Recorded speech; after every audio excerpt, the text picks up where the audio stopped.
And that was new music from Blood Red Hourglass off of their new CD called BRHG, and I'm going to let you figure out what that stands for from the band Blood Red Hourglass. The name of the song was The Unfinished Story. Before that, Awake for Days with Break Your Chains. And music from The Who, a Mongolian metal band with a track called Shug Shug. And so they have a release coming out. I've had 3 singles from it made available from the marketing folks, and hopefully I'll play you more tracks from that. Unfortunately, it's coming out posthumously from one of their members who passed away recently. I hope that's not why they're getting famous, but I've been seeing more of their names cropping up more and more. As I promised at the start of the show, this was going to be a weird 2-hour block because normally the metal takes over most of the time, and then I flip to wrestling. But there's so much wrestling to get through tonight, we're going to make the flip right now. Mr. Angus McDuff is in the studio. Welcome, sir. Thank you. It's great to be here. Thanks for coming in. I'm going to formally get the show started with the theme music, and then we'll kick off the Northwest Indiana Wrestling Action Program. Sounds good. Your insubordination will not be tolerated.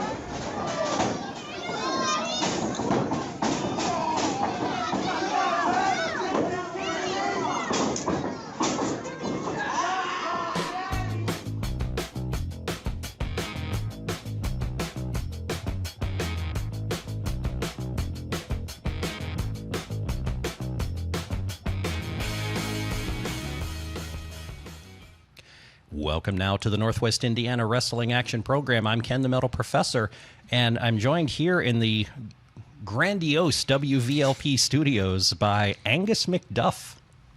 Hello. I got to say, I love that poster right up there. Great. Oh, yeah, the Doors of Dublin. That's great. I didn't even think about that. Yeah. There's stuff in here that... So I've been coming to this studio and doing this show for probably about 4-ish years now. And, like, I could tell you that there was probably art hanging, but if somebody asked me outside the building what it was, it's just one of those things I wouldn't have noticed. But, yeah, that's perfect. Yeah. So I'm at a little bit of a disadvantage here. Thank you for coming in. And my disadvantage is that a lot of times when I have folks come in to talk wrestling, it's people that I've seen in the ring a lot, and so I have really good questions to ask them. I've seen you a couple of times. I think I saw you at maybe a Backbreaker wrestling show. I was there for their first show. So, yeah, I've been wrestling on and off since about 2000 around the area. Okay. I had about an 8-year hiatus due to health issues, and one of the companies that I've been wrestling for consistently, Fire Pro, had issues. So had some time off, getting back into it, and actually Sean Spinks, the guy running Backbreaker, was one of the people to help convince me to get back in.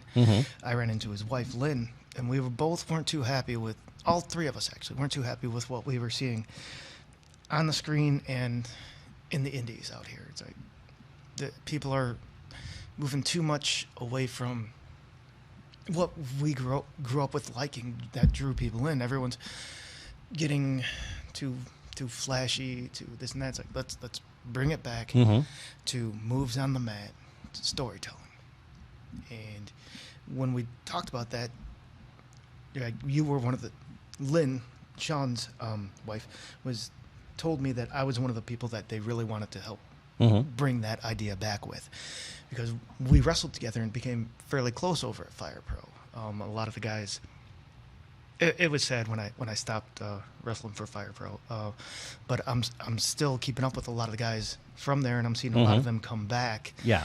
And I'm actually really surprised. There's a married couple out there right now, Moxie Molly and Maverick Cage, who I just missed them training over there. Like, I just gotten out, and like a few months later, it sounded like they started training there. I'm like, how did we not know each other forever? Yeah. And those two have so much potential. I'm so glad to see Maverick coming. He's coming along. When I first met him, he seemed scared to get back into the ring, and his matches have been phenomenal since then. Molly, too, coming a long, long way. And both of them, their confidence building up and building up and building up. And I think it's great. I love boosting other wrestlers. That's actually one of the reasons I got back into. I wanted to help change the scene. Too many wrestlers are in the back tearing each other apart. You'll see young guys come up and say, hey, what do you think of my match? Oh, it's fine. This was a little sloppy. They'll walk away. oh, that kid sucks. He's just not. It's just like almost any other business. People are scared of losing their spots. I don't know if you're familiar with Beyond the Mat, the documentary from like 99, 2000. I think it's ringing a bell. I think I've seen it. But in it, they're interviewing Taz, and he had just done something where he nailed his shin on the outside of the ring, and he doesn't want to get medical attention because he might lose his spot. It's the same kind of thing. A lot of the vets don't want to lose their spots to the younger kids who are willing to do more of this and that, so they're not going to help. So I want to change that. And a lot of stuff's also coming out about wrestlers, the lifestyles we live, and it's just detrimental to us. It's terrible. Almost anything in the entertainment business. I was having that discussion with my wife earlier, that the entertainment business, no matter what it is, especially wrestling, does not take care of the people in the business. John Oliver just had had a great thing on that. I didn't know that the average age for a WWF wrestler, his life expectancy was so low. I knew it was low, but I didn't know it was that low. Yeah. Even I'm so glad Jake the Snake didn't fall into that. He was so close. Scott Hall too, which because that's one of the things that helped me keep doing this, the DDP yoga. Just that kind of mentality is what I'm trying to bring into wrestling. Helping people. Like when I mentioned actually talking about the pain, mental and physical, in the back, I see these young kids' eyes be like, oh, this guy we've heard about forever, and he's finally coming back, and he's talking to us. I'm like, well, yeah, I can learn stuff from you guys. You can learn from me. Because of my age, you guys have a much more likely possibility of going places, taking this somewhere. And if you can bring some of the stuff that I teach you along and help build up the community like it should be. Yeah, we always talk about we're family, but we don't treat each other enough like family. Yeah, all of my observations come from the outside looking in, right? I've never actually been involved in wrestling production. I just am a fan with a microphone, I guess. But, on social media, I do see that a lot of people are really concerned with safety and doing things so that you don't cause a lot of long-term damage to yourself, which is really good because I've had a couple of instances where, I've had like severe, I don't know if I'd call it guilt or just, when I meet somebody like Mick Foley or watch Jake the Snake, when they can barely move their hands anymore, their fingers are gnarled and their knuckles are swollen or they can't walk, and it's like, they're in that condition because they were entertaining me, right? And is it right that I keep pursuing this same kind of entertainment when there are other people that are now possibly getting themselves in that situation just so I can have a good time on a Friday or Saturday night? So it's really good that seems to be kind of changing a little bit. You're seeing that in almost every major kind of contact sport. It bugs me that they're saying football's getting too weak because we're actually starting to acknowledge, hey, these guys are getting really hurt. And it's the same thing. And again, I'm going to bring up the DDP stuff a lot because it's what's keeping me going in that positivity. Like he says in, which one is it? I can't remember which workout it is. He says, if the NFL players were doing my workouts the way I do, they would not be in the condition they're in. I mean, look, bringing up Mick Foley, look at how almost incapacitated he was. He started doing the yoga, lost like 100 pounds. You could just see on his face his mental status improved. Scott Hall, same thing. Jake the Snake. And these guys are all becoming positive influences again on the business, showing, hey, guys, you can come through this and be fine, which something else about the business a lot of people won't talk about, but I'm seeing it talked about more. There's, I think, somebody in WWE, I think he has a podcast, Wrestling with Mental Illness or something. Oh, okay. It runs rampant in the back. I mean, to do this stuff, something's got to be wrong with you anyway. I mean, you don't run into so many of the Chris Jerichos or DDPs like, no, this is just fun and I love it. They do it to make themselves feel better about themselves, or they're narcissists where they think, I am a blessing onto this and for you people. And some people it varies because a lot of the people in the back have bipolar disorder and everything. Like I suffer from anxiety and bipolar disorder, And I want to open up that conversation. I want to bring it. I've had back surgery. I've had knee problems. I have degenerative disc disorder. I have asthma. I have so many issues, and no one wants to talk about them because it's just not masculine. And I also work construction. Another thing, I'm doing the yoga during my break at work. Hopefully, get some other people to do it because something else. Same concept. We're selling our body for a company that as soon as we retire. There's a thing in construction, like wrestling. They don't want to hire anybody over 55, 50, because your body's worn. We want your mind, but not your body, because we've worn you out. We've taken everything we can from you, and now you're useless to us. What's worse on your body? Because you've got wrestling that happen. I mean, there's training. I'm assuming multiple times a week, but that's a controlled environment. Yes. So the really heavy duty stuff physically is coming out once or twice a weekend. Whereas a construction job, especially if it's heavy duty outdoors and all that, that's day after day after day of repetitive motion. Which in the long run, which one is actually construction worse? Definitely, because like you hit it dead on. Where with the wrestling, with the training. Like you said, it's a controlled situation. In construction, you are expected to take care of yourself. They're starting to help do things a little bit more, like some places are requiring we do a bend and flex in the morning. But I've actually saw somebody who, he was an old timer, close to retirement. He blew out his back, bending over, touching his toes. And it was doing something that was supposed to help him not have that happen. I guess I've seen references to, say, the Japanese corporate culture where sometimes they'll do calisthenics in the morning together. Maybe something like that ought to catch on. Well, they're doing that in the apprenticeship too. They're trying to teach them. I'm a 134 electrician, so I went through apprenticeship, and I just missed out on them doing calisthenics and all that actually as a thing, because that was something some of the contractors were complaining about. These kids are coming out and they just can't work a full day. It'd be like, seeing when the yarders think that they can make it onto one of the small fed shows. It's like, well, look at me, I can take a chair shot and this and that and go on this. I'm like, all right, can you run a 15-minute match? What do you mean? Work with me for 15 minutes and you'll see. Like I have one of those issues when I'm in the ring. I don't slow down. I just go. Like I said, it's the anxiety. It's what one of my trainers, Hunter Payne, out of SCW Southland, they used to be associated with CSW, Chicago style wrestling, describes. You got happy feet, man. You think that split second where you stop moving was a minute, and he's dead on. So he's helping me slow down and not work myself up so much when I'm in there. And I've had guys, I don't know if you're familiar, the one that sticks out in my brain the most, Boy Toy Brian Shirley. I don't know that I've seen him. I used to wrestle with him over at Fire Pro. He was so looking forward to working me, which that's something I still don't get. Again, the self-image and the anxiety and stuff like that people get so excited about wrestling me. I'm like, dude, why? Dude, because you're Angus McDuff. I'm like, yeah, and that's gotten me nowhere, so why are you excited about it? And he was so excited about it. I tried to slow down for him. He still ended up throwing up after the match. And it's something, in wrestling, yeah, we train, but we still got to take care of ourselves outside of it, doing our cardio on the outside and everything like that. So stuff like that doesn't happen. But it sometimes does. My first few practices back after having like an 8-year hiatus, I threw up.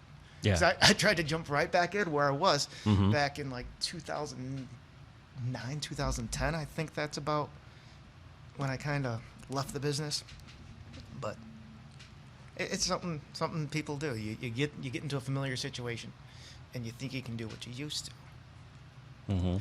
Right now, I'm trying to work closely with some people out of Dalton, PRW, Project Revolution Wrestling. We actually have a Sunday show coming up. Oh man, I should have wrote down the information. But talking with those guys, I can only work with them like once a week. Some of the kids who live closer to me, I'm trying to work out with them, see where their minds are and everything like that. Go over little things, get them working on the weights, because that could be it. Your look is almost your calling card. It basically is. And to look at these kids, I hate to be detrimental to them, but you look at them and you would think there's no way these kids can run matches. And every time I see them work, they blow my mind. It's like, man, if these kids had more opportunity to train and more this and that, there's so much hunger out there. But some of them just don't have the opportunity. But I know I'm rambling, anxiety talking. my brain just back and forth on different things. Well, that's good. I mentioned at the start of the show that I had this disadvantage that I hadn't seen you that many times, so we have some topics to get through, but I didn't really have like a roster of questions. So I was counting on you. Okay. So this is perfect. Okay, awesome. I was actually talking about that with my wife. I'm either going to be a stuttering mess because my anxiety makes me stutter sometimes, or I'm just going to anxiety talk. I'm like, man, I really hope it's anxiety talk, because otherwise, yeah. But something you were talking about, the kids I'm working with in Dalton, I actually used to train for the guy who runs that promotion out there, Ivan Tooks. Him, TL Money, and Gordon Rage. And I finally got my parents to come out to one of the shows with these kids that I was helping train out there.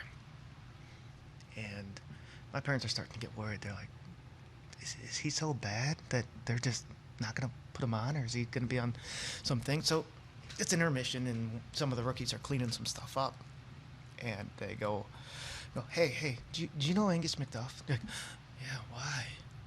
Like, is he so bad that they're not going to be on? How come he hasn't been on yet? You go, oh no, it's because they saved the best for the last. And I never understand these compliments. I never did.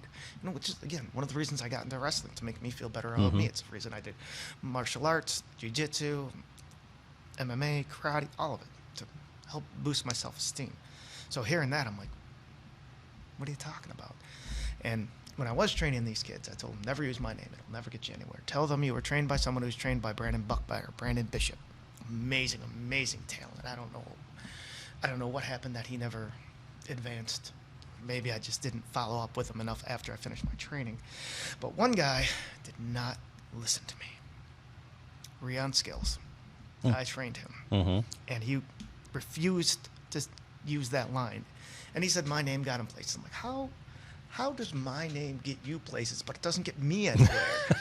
So this makes no sense. But I'm glad but that's the things I want to do. One of the reasons I'm back in, I'm expanding out as far as I can. When I had my first run through, I worked mostly Wicked Wrestling Alliance out in LaSalle, Peru, Illinois area. Okay. Fire Pro. At the time, they were IUWA, ARW. There was a couple more, but I everywhere I got was by word of mouth. I didn't promote myself at all, which is, I'm finding out why a lot of people don't know who I am until they see me wrestle. Like, oh, that was you. I remember you now. So, okay.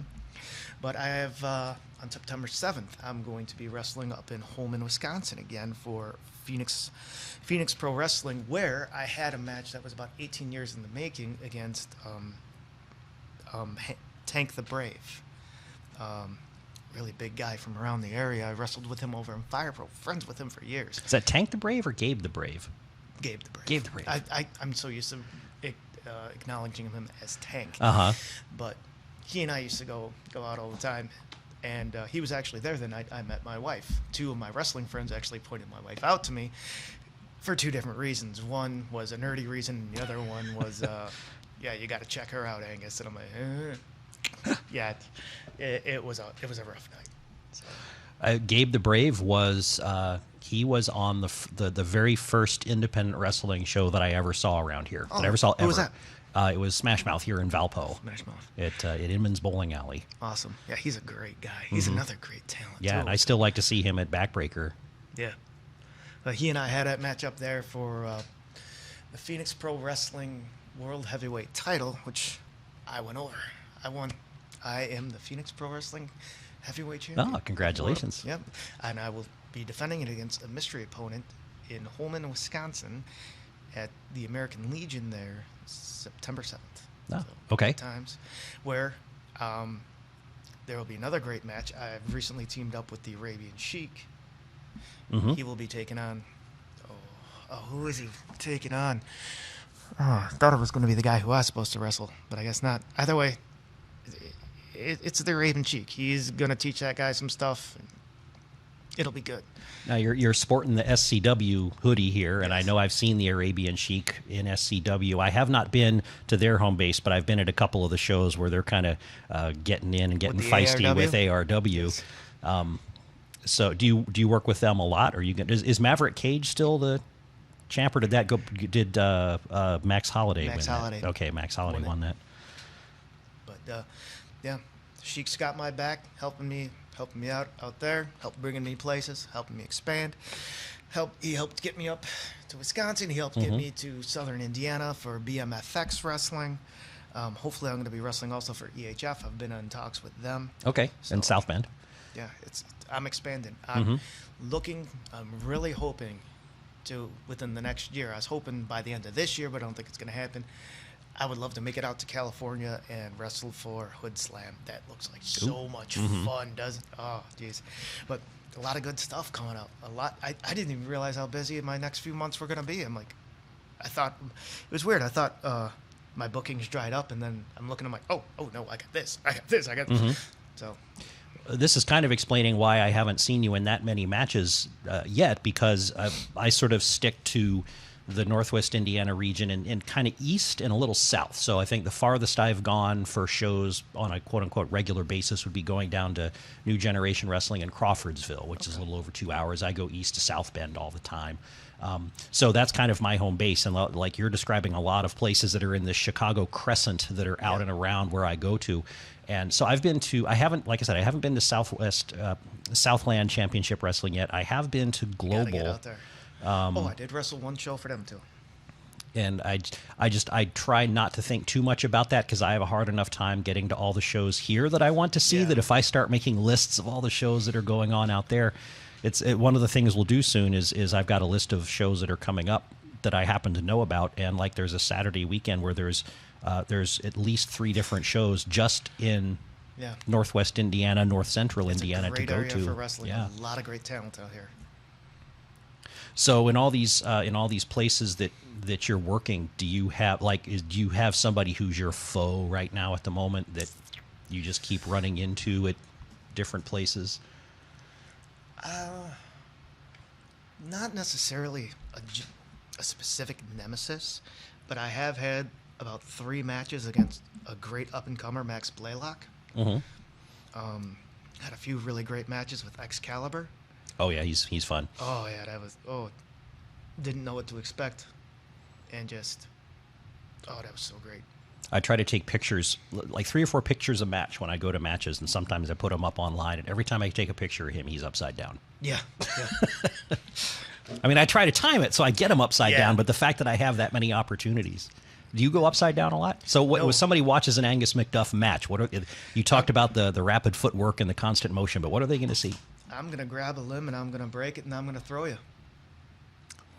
Simple and effective. Yeah. Suplexes and submissions. I hate saying it, but my hero growing up was Chris Benoit. Watching that style of wrestling, and for some reason when I was younger I couldn't get into Dean Malenko stuff, but now I'm older watching it, and I'm like, I should have been watching more Dean Malenko.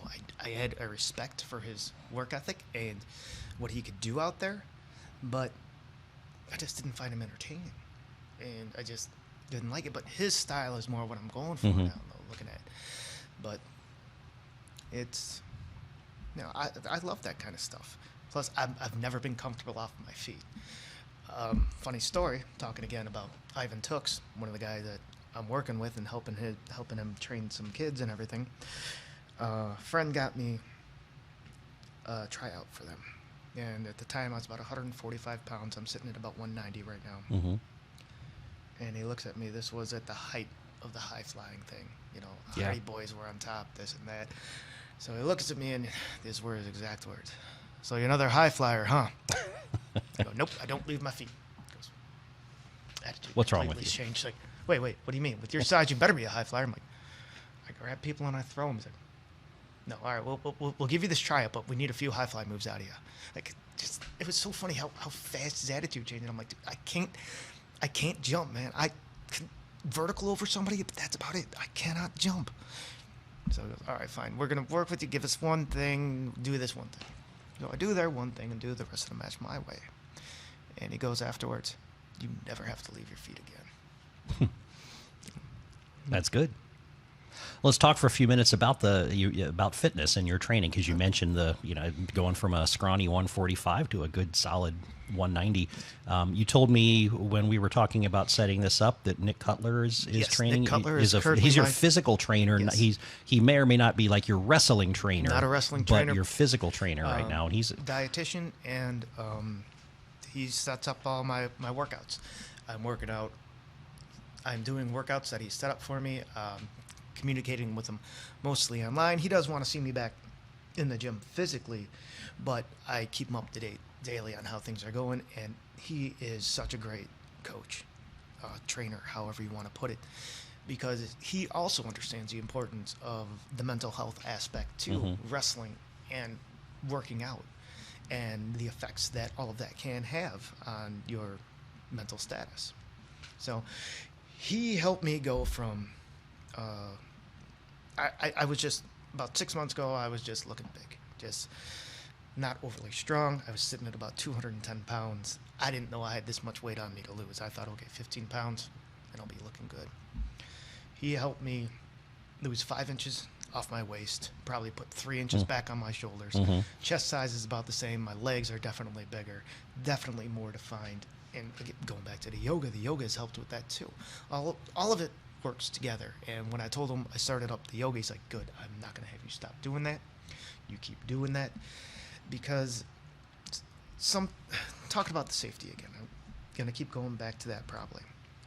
Something I keep telling these kids, you got to do this stretching, because it's going to keep you from getting injured, and it's going to extend your career, be it the wrestling career or, like for me, the construction, to be able to keep doing it. And RVD, how many times do you see him get seriously injured? So flexible and everything. Yeah. Like, he had one serious injury, and I think he was back in 6 months. And look at what DDP did. You know, completely blew out his back, completely disintegrated that disc. 3 months, no surgery, back in there to win the championship. So I'm trying to get these kids to understand that kind of stuff, that you have to be physically and mentally strong to keep this up. And I'm not saying that if you're not feeling right, you shouldn't be in it. Talk to somebody, man. I mean, I feel terrible. What was that guy's name? Killed himself at like 38 out of Chuck Palumbo, was it? No. Sean. You know what I'm talking about, really. I'm drawing a blank. You know what I'm talking about, right? I think he had a big sad note left and everything. It's like, that guy was like in his mid-30s or something. We need to open up. Was he a local guy or a national guy? No, this was a guy who wrestled for WWE. Okay. Sean O'Hare. Oh, okay, yeah. Big guy. Yeah. From WCW and WWE, and it's, people don't realize it until it's too late, and then you'll hear the other guys talk about, well, he was starting to do this and this towards the end. I'm like, you know, these are all the signs of severe depression and everything like that. Another person going through that, you may have seen it on the Motivational Monday for DDP Yoga, the Scottish guy. Drew McIntyre. Yes, same thing. He said he's never felt better physically or mentally because he's got someone to talk to now. And he's got a workout partner, this and that, someone guiding him. We all need that, in one way or another, especially, you know, I'm so glad to find Nick Cutler being open to be able to talk to me about that. And one of those questions he always sends out to all of his online trainees is, how are you feeling, guys, today, physically and mentally? What is your blueprint to conquer the day, to own it? Big cast too. Now that you were talking about people that showed up in the DDPY cycle of Motivational Mondays, and I guess this might be a good time, first of all, because it's holy cow, it's almost the top of the hour already. Remind people you're listening to WVLP. This is the Northwest Indiana Wrestling Action Program, and we're in Valparaiso, Indiana at 103.1 FM, Valparaiso's only nonprofit, all-volunteer community radio station. I'm Ken, and I'm with Angus McDuff, and we're kind of circling around a bunch of topics currently on the fitness thing, and something that's been mentioned several times now is the DDP yoga program, and that's actually one of the reasons why kind of I I noticed your name, and okay, I've seen this guy wrestle, but oh, look, he's also posting on the DDP Facebook forum. Hey, I should have him come in and we can talk about that a little bit. I've been doing that for a little bit over a year now too. And for people that don't know what it is, it's yoga coupled with dynamic resistance and no impact motion.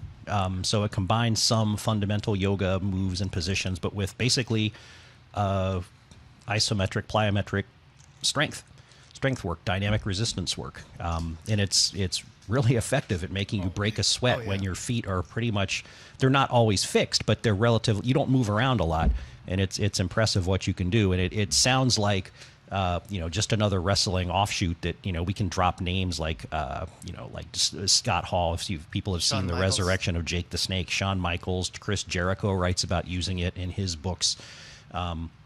But it's really caught on in a big way. The people of all sorts of different fitness levels are using it from all sorts of different starting points. And so when you're in the program, if you buy into the app so you have access to many different workouts, one of the things that they do is they release something called Motivational Mondays, which is like a 3 or 4 minute video clip of somebody telling a story about overcoming depression, or what the fitness program has been doing for them. And a lot of times it's not directly about the program, it's more just about what you've been talking about, right? With making sure to have the right outlook on things. So for people that didn't know, that's what the whole DDP yoga program is all about. But you're combining that with weight training and nutrition, and all that stuff, cardio and things like that. I was really worried about the diet aspect of it, because I'm a very picky eater.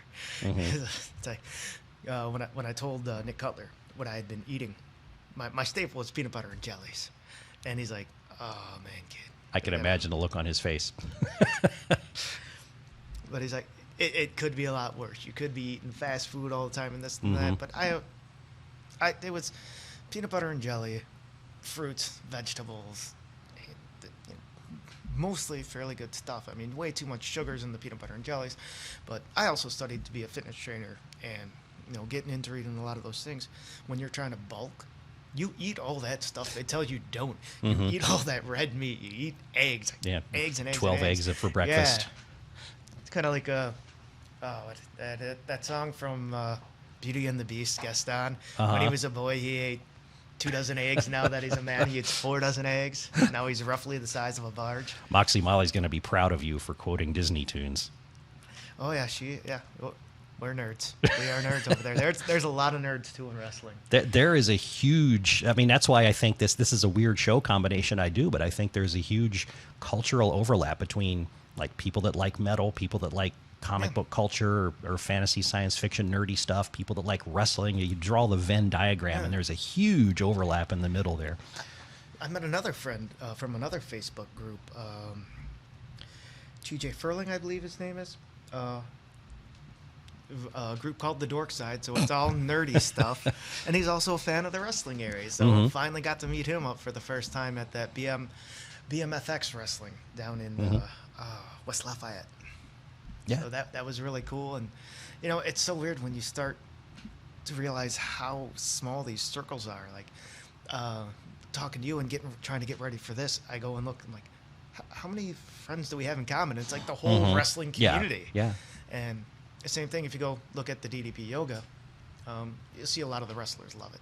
Some of them, like Nick Cutler, he was doing a strict program with it for a little while, and then he's like, all right, I got the basics down, just like what DDP always says. Just take what you can, use it.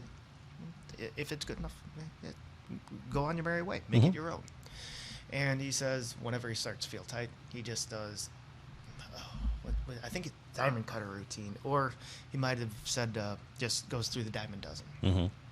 And it helps him. Like I've been meaning to pull the trigger on doing that DDP stuff for like 8 years. First time I saw that Arthur Borman video, I'm like, I gotta do this. Then I had the back surgery, and I'm like, I need to do this. Like, first time I found out I had a serious back issue was from a chiropractor. These were his words to me at 32 years old. You have the back of a 65-year-old man. Ouch. This is going to need surgery. From a chiropractor. This will need surgery. I'm like, whoa. But kind of jump back to something you were saying before, talking about what is worse on my back. The wrestling, actually, when I started training again a little over 2 years ago, or right around 2 years ago, at SCW down in Kankakee, Bourbon Bay area, I was terrified about my back. But if you watch wrestling, all the impact, and where most people have back problems, upper back and neck, because that's where all the impact comes. Now, if I were to have problems in my lower back from that, I've done something terribly wrong. And it actually loosened up my back, all the extra movement and this and that. And that's something else I'm noticing too. That I'm so terrified of having to go under the knife again. Yeah. Even though my surgeon flat out told me, all right, I have a fusion between L5 and S1. He said the disc between L4 and L5 is about gone. But if it doesn't bother you that much, we can probably avoid the surgery. And then he looks up the rest of my spine. He goes, all of your discs are way too small. You have degenerative disc disorder. I'm like, no wonder I have a 74-inch reach and I'm only 5'8.5". But it helped in wrestling in high school, and it helps now. It helped in MMA, you know. And that's that kind of thing. That's not a result of anything you've been doing, is it? Or is that just no, what it is? What it is. I remember back being 16, youngest of 4 boys, playing roller hockey.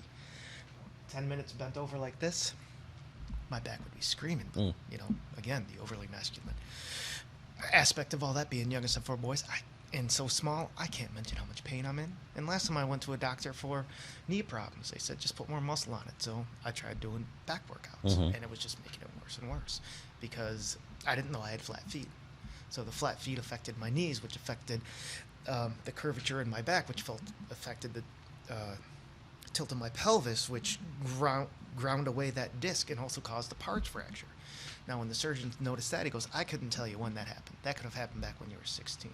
There's nothing you can do about it now. But we're going to do what we can to stabilize this and limit your pain. So I lucked out. I do end up, you know, I am almost the stereotype of the wrestling community. Have the mental health disorders, the addiction disorders. I'm so lucky that I did not end up addicted to painkillers. I mean, I flat out didn't like it. Like, oh, everyone says this must make you feel pretty good. It made sound hurt my ears. I think it was just raising my blood pressure. I'm like, I don't like this. No. But all this stuff has helped me deal with all that other stuff. I couldn't imagine what I would be doing with myself if I didn't have the workouts, didn't have the wrestling community, didn't have the DP community, didn't have, you know, all of these other communities to kind of look in on, which as a child, I didn't have. I felt like I needed, but I felt like an outcast, even if it could have just been in my own head still, which I'm still coming to terms with. Like I was talking about earlier, everyone saying, oh, we've heard this and this about you. I'm like, what do you mean you've heard this and this about me? I haven't heard this and this about me. So how? And all of this stuff helps build the confidence. And the stuff like I really like about the DDP yoga, even just getting a new workout done or being able to finally finish a new move. Yeah. All these little goals and little accomplishments help build up to the bigger ones and give you, like he's always saying, shoot to the stars if you end up this way or this way. Those give you the confidence to shoot for that. Right. This and that. What's your favorite workout in the array that they have there? I don't know. I want to say that burner, probably because I had such a problem with dropping into catcher, and now that I accomplished it, I love doing it. So I was actually going to ask you the same thing. Like, do you have a favorite one, and if so, why? Mine, the ones that I have a hard time with at first. My hips were so tight when I started this. Doing a twisted lunge was near impossible. And I'm like, watch this. Yeah. And dropping down in the catcher, I'll be at work. I'm like, oh, my back's a little tight. Yeah, drop right. And like just staying down there. So probably fat burner. Yeah, and that's that one's like it's about a half hour. Yeah. So it's not. They have ones that are half hour, an hour. 20 minutes. I kind of like the ones that are about 30 to 40 minutes, because after about 40 minutes, I'm just kind of getting bored. Because it's a different thing when you're like watching somebody on a television screen, right? I'm sure if I was in the room with everybody else, time, you know, like this, time would just would disappear. But just when I'm in my bedroom and I'm watching it on television, I think it's about that 40-minute mark is when I'm starting to go, oh, okay, I'm ready to move on to something else. Talk about those. I missed my first double diamond or what I think Double Black Diamond it's called. I'm on the advanced program right now. Did you have mist in your little? Oh, I hate those. I'm gonna get this one in, and I'm like, oh man, I missed it, and I get so nervous about new things. Yeah. Because it's like, all right, new workout. Am I just gonna fail at this thing? Oh, you know what? If I fail, guess what? Next time I'll come back, I'll knock it out. If I don't knock it out next time, like again, DDP always says, I couldn't do it. I couldn't do it yet, and that's something I'm trying to take all these things that I'm learning from DDP, from my trainer. My trainer's also got me listening to Tony Robbins, all of these things, and they all sound so similar, and I'm trying to pass that on. And which my big goal for wrestling is to make a name enough for myself where I can help younger kids traverse this difficult road healthily, safely, without going through what everyone else does, without going through that. So if you make it, you can do this and get enough of a name, make enough money, maybe someday start up basically like the accountability crib that DDP has, help bring in some of these independent wrestlers that are going through this. Like, okay, come here, stay here, we're gonna help you get back on your feet, but we're gonna have these rules. You're gonna be doing this workouts, you're gonna be helping train some of the younger kids, all of this to help keep you accountable. And that's something I'm with, again, that group, the group out in Dalton. I'm trying to get at them about their workouts. So every day or so, I'm trying to go, all right, workout accountability and diet accountability. Here's what I did. If I missed or if I ate terribly, I tell them, guys, I gotta say, because I expect the truth from you. Here's the truth from me. Last night, I was exhausted from work, so I went home. I ate 2 prep meals and went to bed. Even though I probably shouldn't have eaten my 2 prep meals. But still, it could have been worse. It could have been, well, I went home and ate cake. Yeah. Which doesn't sound bad. Actually, I'm not that big into cake. It's more ice cream. I had ice cream last night. I'm being accountable right now. Yeah. I almost did that before coming out. I'm like, man, I'm nervous. You know, it'd be great. Ice cream. I'm really lucky that so I get out of here. I wrap up at 10, but it doesn't take long to shut things down and turn the programming back over to the automated stuff. So I'm out of here just a hair after 10.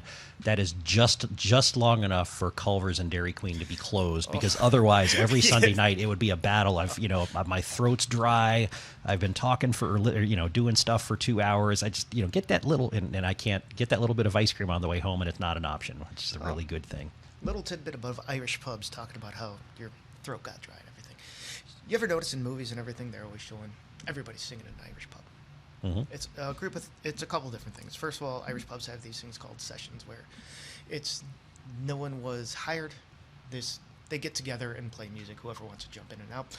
But they also push singing while you're there, because that exact thing, it dries out your throat and you drink more. Because if you ever notice, if you're at a pub, I don't know if you're much of a pub goer or anything, when you're talking, you tend to drink more. You would think that, okay, because you're talking, you're not going to drink as much, but what it is, you say what you're going to say, and as you're listening to it for a response, who knows when the next chance you're going to get to take a swig is.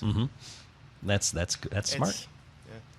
So Irish pubs on television, totally stereotyped or historically accurate? Well, to the ones I've actually, truthfully, I've not been to Ireland. This is just from what I've read, things I've read. So for all I know, the stuff I'm read could be complete BS. I'm trusting that one makes sense, what you just told me. But yeah, you see it all the time. Like there's a really good song. I wish I could remember who did it. But the main line is, if you can sing and pull a pint, you'll always find a job, because there's an Irish pub in every town. Nice. As you can see, except Valpo, a stereotype. Brought to Jameson. Yeah, that's my stuff right there, and I weird people out when I drink that, because I actually sit and I enjoy it. I've had bartenders watch me go, like, "Do you want it, Jason?" I'm like, "Nope, give me a minute." And you're like, "Wait, did you just swish your Guinness? I mean, your Jameson?" Go, "Oh yeah, that's good stuff." If anybody's worried about it, it's still closed. So can we talk about some shows coming up soon? Oh, yeah. I'm sorry, let me reverse it. Let's talk about some shows that have happened. And here's what I'm going to do, because we're doing really well right now with this. And I haven't even gotten to a couple of the other kind of areas I wanted to touch on. I was going to keep you away from your... Yeah, so here's what I'm going to do. I've got I've got 40 minutes of what I call delayed audio coverage of a show from Revolution Championship Wrestling in Mishawaka this past weekend called Storm Zero. James Storm was there. I really wanted to make that one, but I passed out right after. It was a lot of fun, and as I mentioned, Nick Cutler won, but he had to cheat to do it, which was... If you're not cheating, you're not trying there. So what I'm going to do is I'm going to turn it on at we'll talk for about 10 or 15 more minutes, and then I'm going to play the audio from the first half of that show, and that'll take us till 10 o'clock. And then the audio for the second half of that show, which was a lot shorter than the first half, I will attach to the sound file that I post to YouTube. So people that want to hear what happened at that show, you can hear the first part now. And then if you want to continue, you'll have the second part available later on. Because otherwise, I would have had to start that like 5 minutes ago to get the whole, well, maybe about 5 minutes to get the whole thing in. But I don't want to have to rush this next part. So we'll be fair to everybody. I wanted to go over a couple of shows that have happened recently. So last weekend, I was coming back from vacation and wasn't able to go. There was the Adrenaline Ringside Wrestling, ARW Pro Headlock on Hunger, which is a fundraiser they do annually. Yes. And it's been for the last couple of years at the Texas Roadhouse in Portage. Were you on the card or just at you were on the card? Okay, so how did that go for you? Who were you in the ring with? I tagged up with Angel Armani. And I bet he smelled good. Well, of course, comes out spraying that stuff. Actually, I mentioned that to him like that. It smells pretty good. We put a nice clinic on for the people, but unfortunately, John Hudson's team with Excalibur again, okay. And oh man, I feel terrible. I can't remember their third partner's name because it was a 6-man tag. But another funny enough story, he grew up with one of the kids I trained with, Adam Evans, and just really good kid. So much talent in that locker room. And I wish I could remember our third guy too, another young kid. He's got a show coming up in Canada soon. Oh. So we beat them up. Then stuff happens. They cheated. They pulled my hair. They did this. They did that. But I'll tell you what, I'd rather have a 11% stout over a 3% whatever. What's that 64-ounce beer that tastes like terrible? So, but yeah, so they got the win. They put me and my partner in a very precarious position, and then Ron Simmons came out and exclaimed on it. Oh, okay. That's one of the things I was going to ask about, because one of the staples of this annual fundraiser is to bring in some recognizable names. And so at this show they had Carlito, and it was him against Nick Cutler, right? Great match, very, very good. Hearing them talk, I think they've wrestled a few times before, but just really good back and forth. Of course, the apple came into play. Nick Cutler insisted, this was a great line. Carlito's face is going to be full of my banana before I get apple in my face. And it just, so, yeah, that ended with the apple in the face, then a banana peel gag. Oh, boy. It was, it was so good. Al Snow had a great match against Dave Allen, which Dave Allen always impresses me. He's one of the people that's partially responsible for me getting back him, Jeremy Hadley, a woman who really has her fingers on the pulse of independent wrestling in the area, Amy Renee. Yep. She's a friend of the show, too. Oh, awesome. Hi, Amy. Yeah. So, yeah, these are people my wife's keeping an eye on, be like, so when he gets hurt again, coming after you. Now, that joking aside, I mean, do you have good support from her for what you're doing, or does she look at you like you're crazy, or how does that? Both? Yes. Go have fun. Don't get hurt. Yeah. So they had a good match. So this, and I don't know that I remembered that Al Snow was supposed to be there, and I saw that Ron Simmons started showing up on posters kind of late in the game, and I didn't know if he was a replacement for somebody or just an extra. I'm not certain. I think he was just. That's great that he was there. Yeah, I was hoping that he would actually be able to do something. I don't know if his body's just not able to get in the ring or what his contractual obligations are. Yeah. But I fangirled when I saw him pull up. I was trying so bad not to just squee and jump up and down. I always had such a great respect for him. I just always loved his work. So, yeah, for some reason I was the most excited about seeing him. Yeah, and then Buff Bagwell was there. Buff Bagwell was there. It was him against Ivan Manson. Yeah, which was a very, very if you've been paying attention to the local, you know how over the family is. Oh yeah, so, absolutely. Well, the crowd was almost cheering more for Ivan than they were for Buff, and I'm just like, oh come on, man. I can understand because that's one of the things I love about the independent wrestling around here is the fans are so into it and so they're great crowds. I don't know if I have the words to describe it.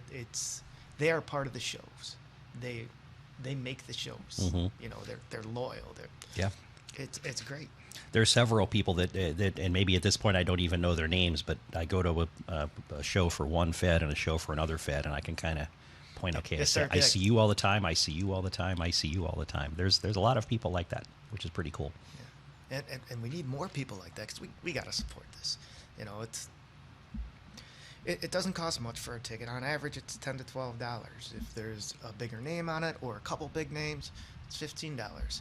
If you have friends on these shows, go support them. Even if you don't like watching wrestling, even if you just want to tell him he's stupid for doing this, go support him, man. He has dreams, and one of the things I'm trying to get at, we got to start supporting each other. Like, if you're training with some people and you know they've got a show coming up, go watch them, go support them. Bring friends, bring family. That way, these people can feel better about what they're doing. They might get the right eye seeing them and get moved on, or the right person tell them the right advice to be able to talk to this person or that person. You got a lot of people get moved around by word of mouth. Every booking I've gotten was from word of mouth. Somehow people hear about you. Yeah, so I don't. Like I said, I really don't promote myself. I got my biggest break for independent wrestling out in LaSalle from a former ref who I think ref for a short time for TNA, Terry Hopper. Mm-hmm. He knew of a new fed that was hopping up there, and he goes, "Hey, if you're doing this, you got to bring this kid in. He's good." So the guy calls me up. He goes, "Hey, can you send me some tapes? I'll show you how long ago tapes. no YouTube, this or that, no DVDs and Betamax at that. Oh, right? Betamax, yeah. You know, and then I went and played him on the Coleco in their old school wrestling thing. Coleco. Yeah. Yes, Coleco.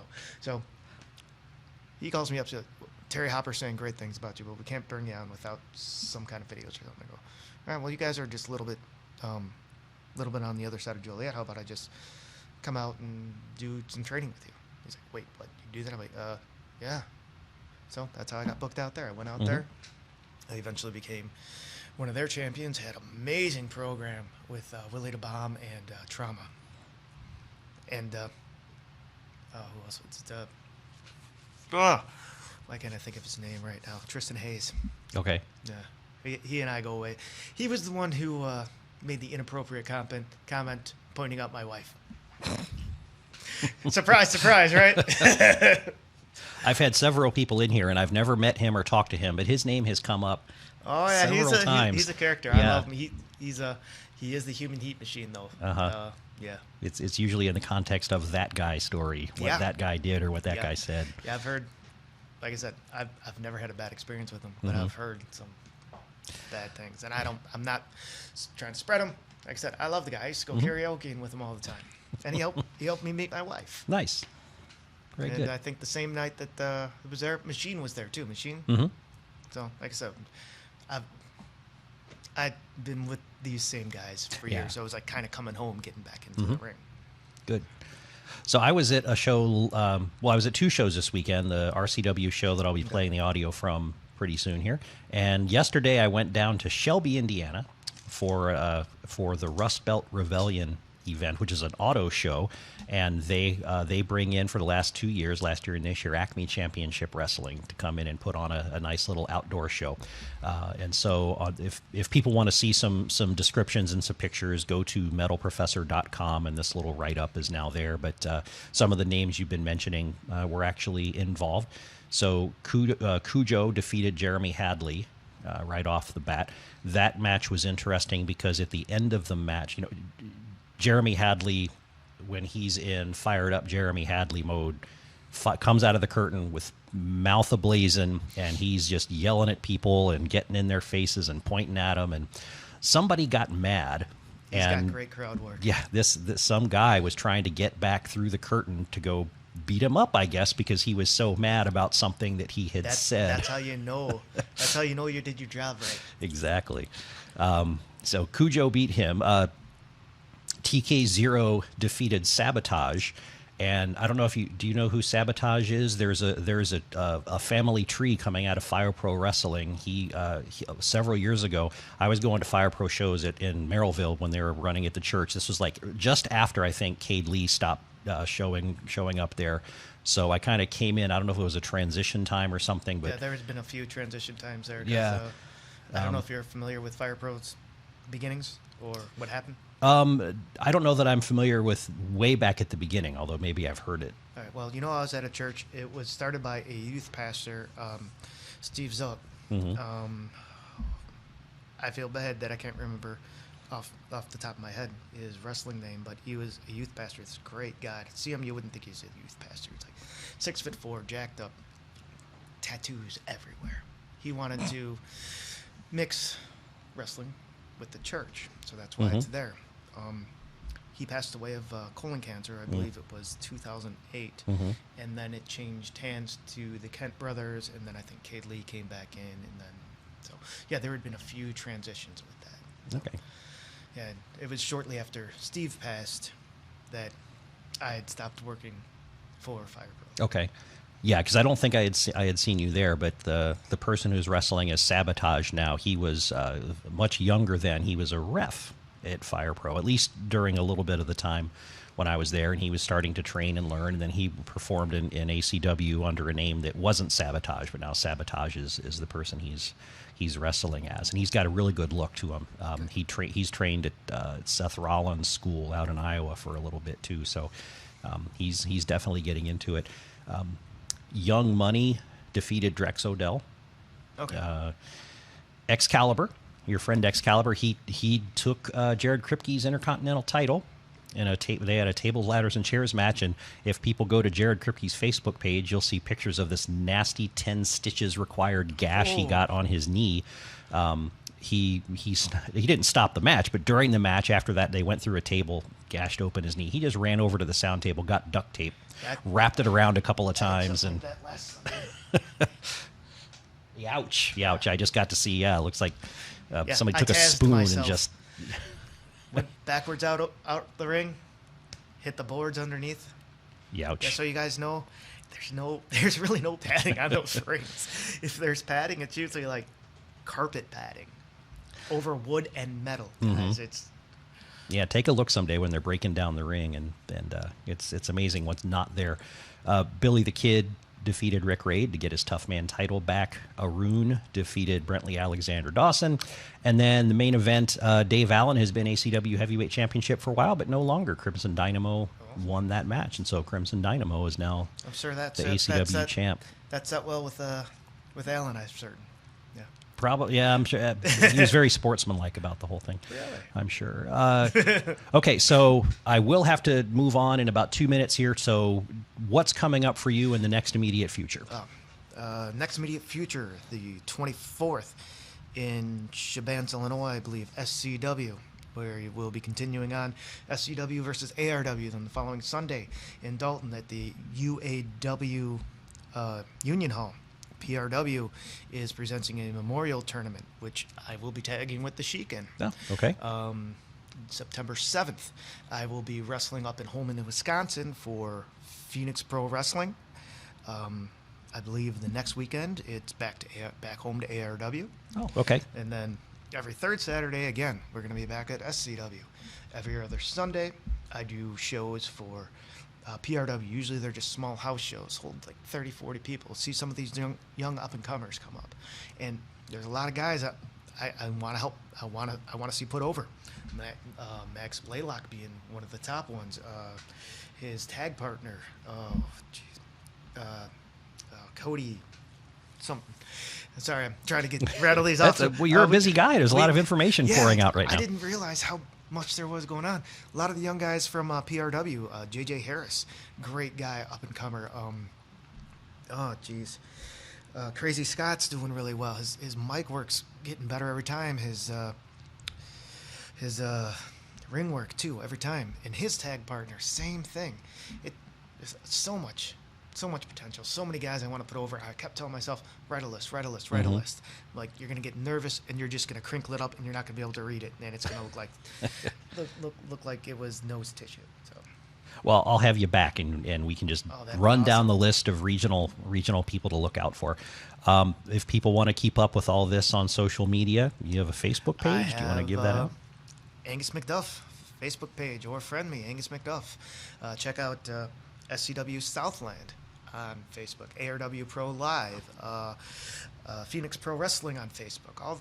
All these. I love the social media aspect about this. It's so much easier to get out and find the different groups. And I don't have to worry about getting tapes together. Exactly.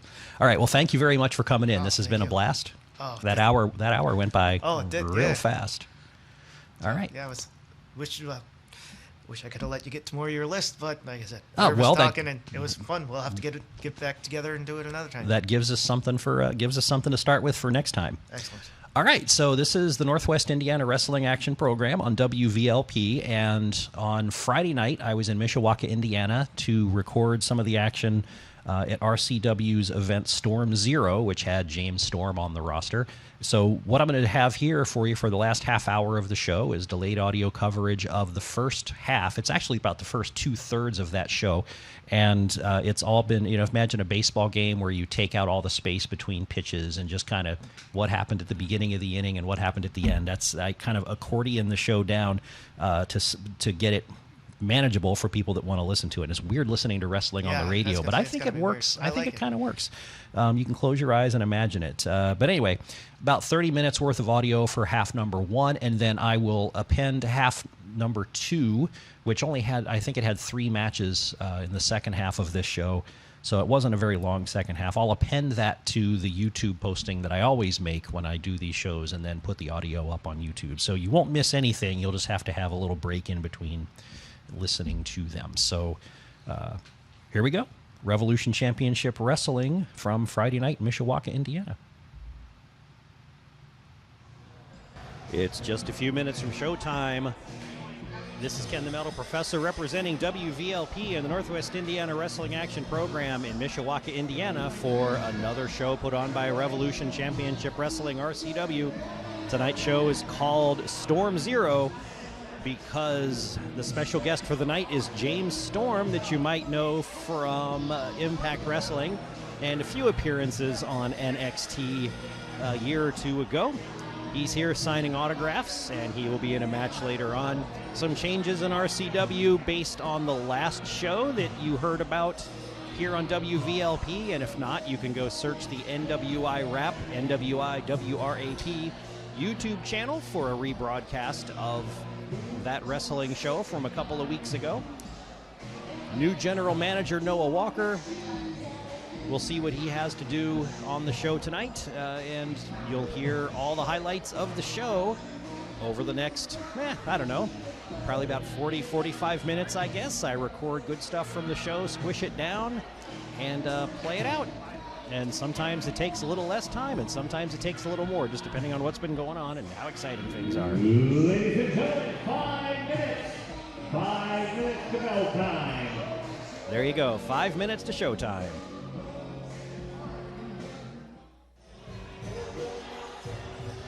The show is just about ready to start. Jorge Bravo is wandering the perimeter of the crowd. He's actually not an RCW wrestler, but you might remember from the last 2 RCW shows that I've covered here that he's disrupted things 2 shows in a row. And in fact, at the last show, he disrupted the main event and influenced the outcome. He informed me that if he does see action, I am not allowed to edit out any of his match, and I have to air it in its entirety. So we'll see how that goes. Mishawaka, Indiana, welcome to Storm Zero!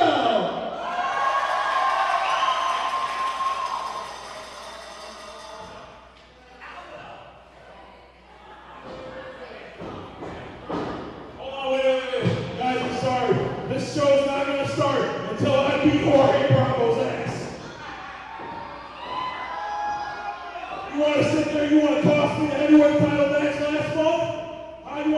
knows a lot of business, get your ass in this ring right now.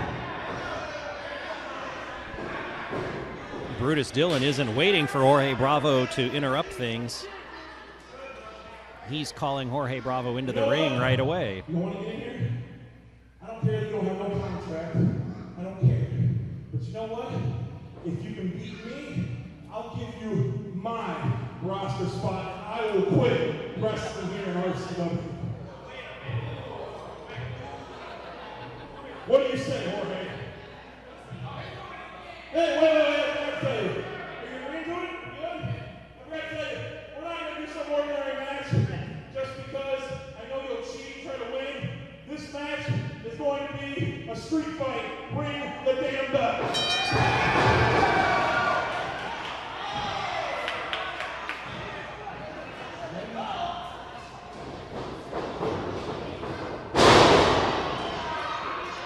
And so Jorge Bravo finds himself in the middle of a street fight with Brutus Dillon. I do not envy him.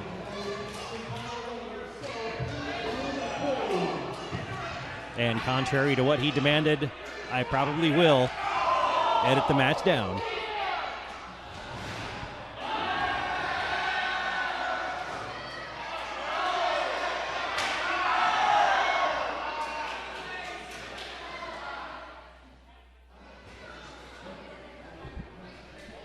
So far in this street fight, there's been a sign of a garbage can lid, a cookie sheet, a steel chair, and now the action has spilled around the perimeter of the room to dangerously close to the concession stand. And I haven't had my hot dog yet. I'm going to be really upset if they spill stuff over there.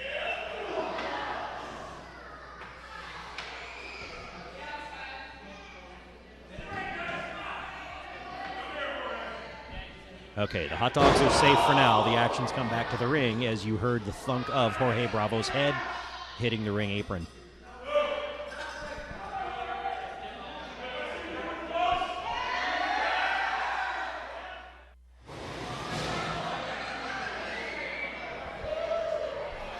Brutus Dillon stepped outside the ring to go into his garbage can of goodies. He pulled out a cheese grater, a couple of cookie sheets, a small kid's wiffle ball bat, one of those fat orange ones, which, you know, doesn't sound impressive until you look more closely to see that there's tape wrapped around the top end of the wiffle ball bat and thumbtacks sticking out. And that thud was Jorge Bravo hitting Brutus Dillon with the thumbtacked wiffle ball bat that he took from him.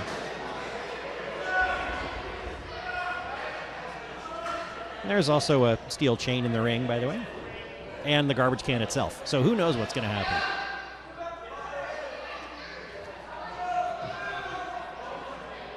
Jorge Bravo's on the second rope. Oh, and he went for a backdrop on Brutus Dillon, who moved.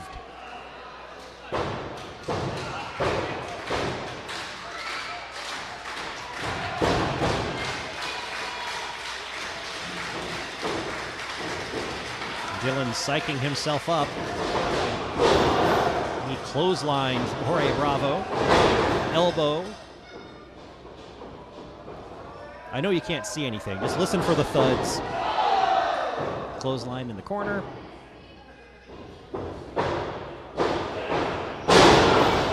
Belly-to-belly suplex.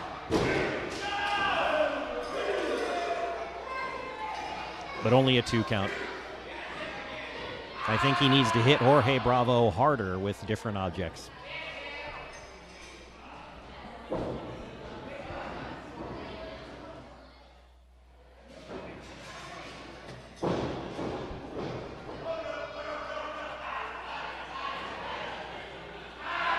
Brutus Dillon went under the ring on the outside and pulled out a piñata shaped like a taco. Brought it into the ring. But then Jorge Bravo managed to take advantage of that distraction and get the upper hand. And now Jorge Bravo has the piñata. He was about to hit Brutus Dillon with it, but Dillon got him in the midsection.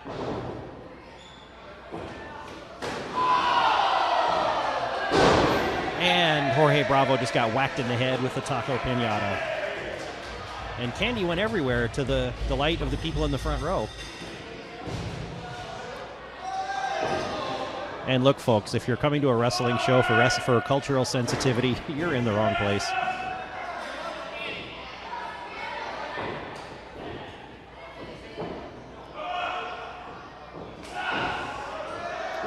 And it looks like Brutus Dillon is about to choke slam Jorge Bravo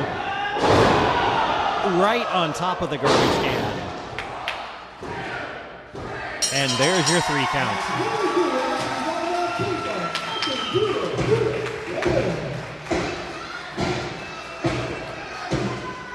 And so Jorge Bravo does not get Brutus Dillon's roster spot.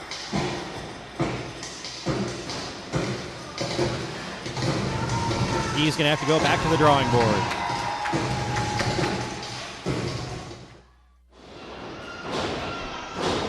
Lesson number 1 in wrestling is have eyes in the back of your head, because while Brutus Dillon was celebrating his win over Jorge Bravo, Theo Storm and Sedan, known as the Thieves of Greatness, came out of the audience behind Brutus Dillon and clobbered him. And they just gave him a double brain buster onto the taco piñata. And maybe the steel chain was in there as well.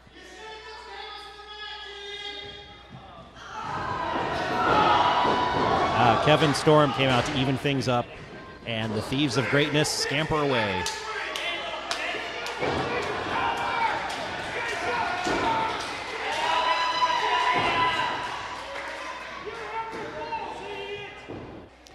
Kevin Storm has a microphone. He's trying to compose himself before he starts speaking, but he's kind of mad. And he just put down the microphone and jumped out of the ring to chase these 2 guys again.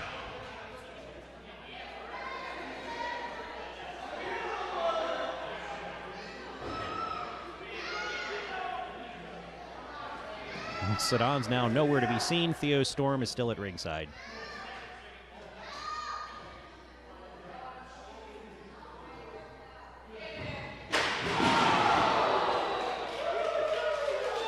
And he just ran right into a steel chair thrown by Kevin Storm.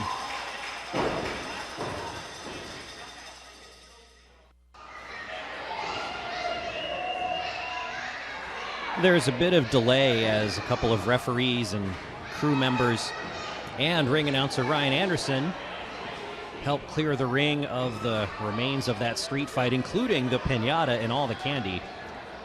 Ring announcer Ryan Anderson's been on a fitness and weight loss kick recently, and now he's got little pieces of candy all around him. Stay strong, Ryan. Don't do it. He was talking earlier about how hungry he is. It's a test of willpower for him. And he's made it through. He's announcing the next match.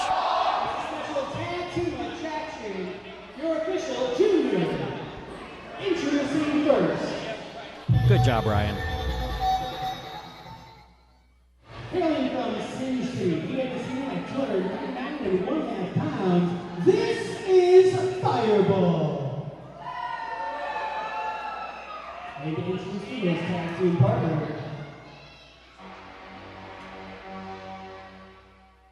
He is accompanied by Nick Snuffle.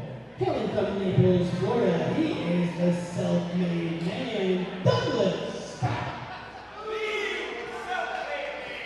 The self-made man. And introducing their opponents first.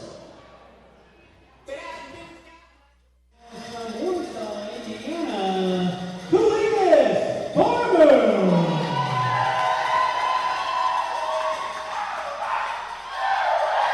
And introducing his tag team partner for the evening.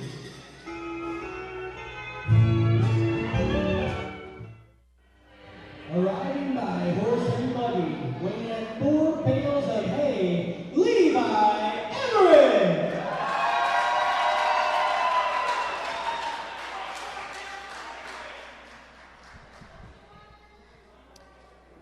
So Levi Everett and Cletus Farmer against Fireball and Douglas Stout. Levi Everett came to the ring with his butter churn, his overalls, very politely greeting the crowd and shaking hands with people in the front row.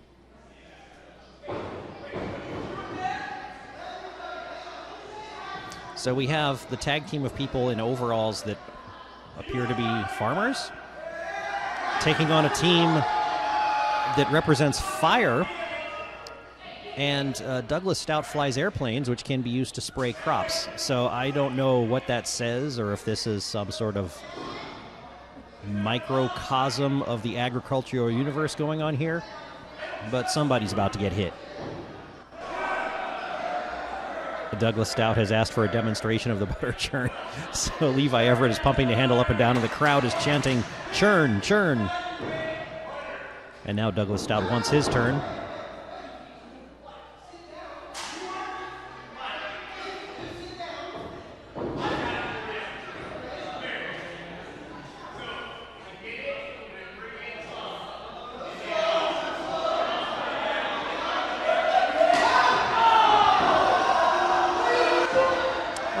Broke it.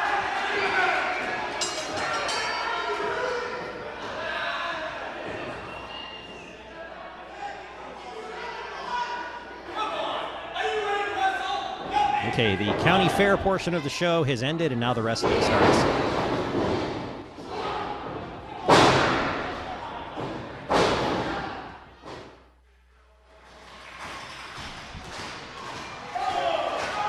Levi Everett has been in the ring for quite a long time. Cletus Farmer has been duped into the ring a couple of times by Fireball and Douglas Stout, only to be chased out again by the ref. And then while the ref is dealing with Cletus, Fireball and Douglas Stout get to double team Levi Everett. Douglas Stout just went for a tag in his corner, and Fireball jumped off the apron so that he wouldn't have to tag in again.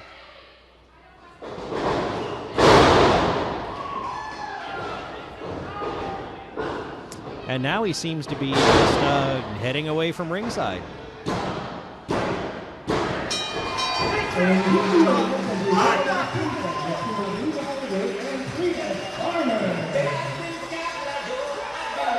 And Cletus and Levi Everett managed to pin Douglas Stout during Fireball's exit.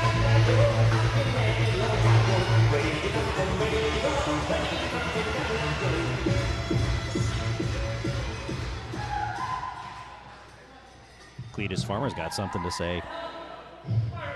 Fireball, or should I say spicy chicken? Too afraid to be in the ring with me? Is that what it is? Are you scared of me? Next show, Friday, September 13th. You and me, no DQ.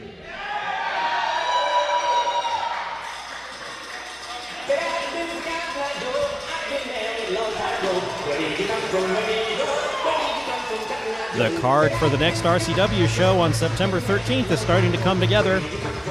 Cletus Farmer against Fireball in a no disqualification match.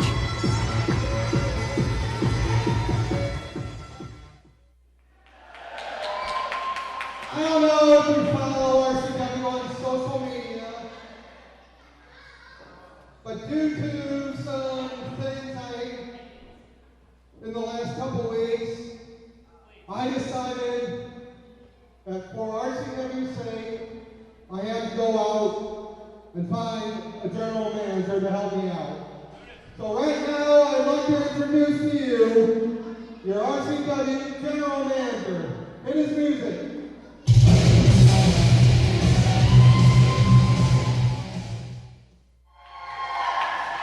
Alright guys, I'm pretty excited to be here. I'm excited to be the new general manager for RCW.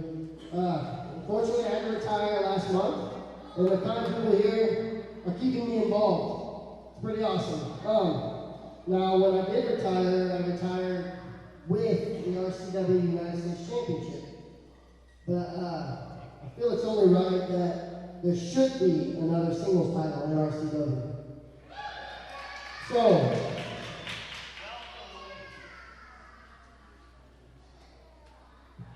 it is my pleasure to introduce to you all the RCW No Limits Championship.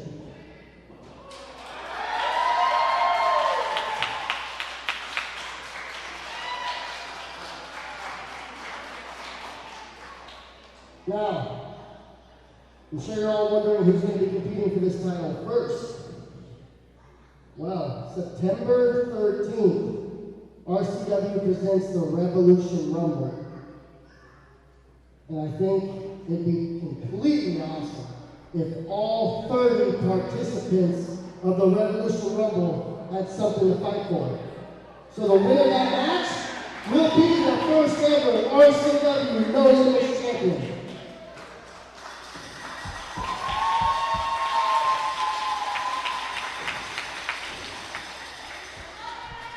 RCW owner J.B. Blackwell introduced the new general manager Noah Walker.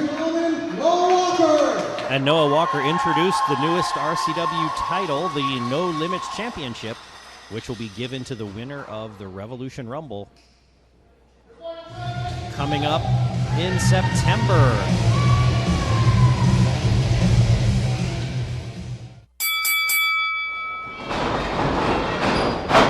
You are listening to the Northwest Indiana Wrestling Action Program on WVLP 103.1 FM in Valparaiso, Indiana. You suck! Initiated by Matt. It is a triple threat golden opportunity match. These three superstars are vying to be on the RCW roster. The winner will become the next member. Introducing first,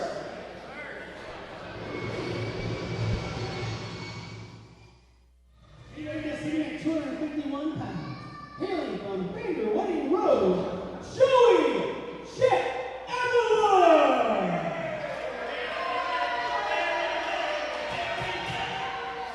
Introducing next,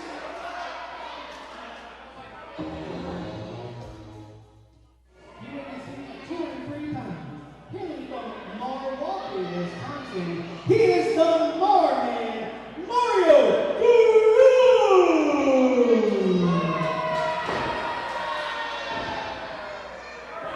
And introducing the final entrant in this triple threat bout.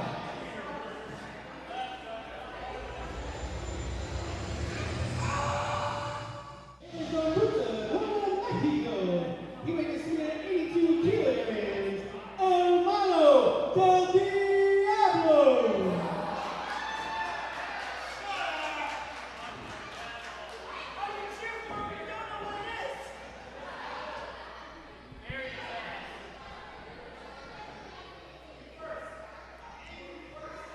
And as you heard from Ryan Anderson, this is a triple threat match between three people hoping for a spot on the RCW roster, and the winner of the match gets that thing.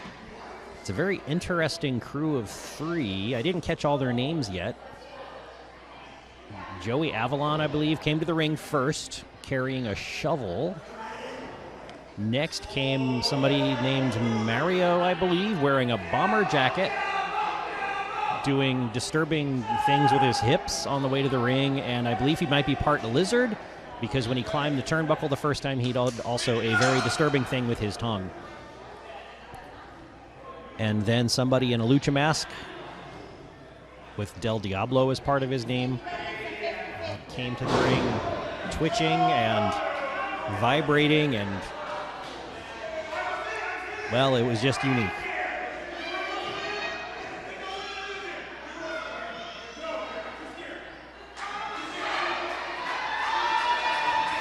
Mario has already stepped out of the ring, leaving Del Diablo and Joey Avalon one-on-one.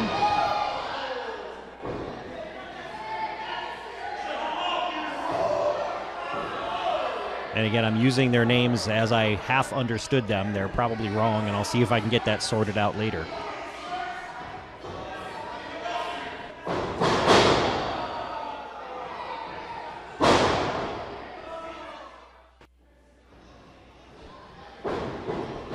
Del Diablo just did a suicide dive out onto the other two. Rolled Avalon back in the ring and tried to get a pin, didn't work.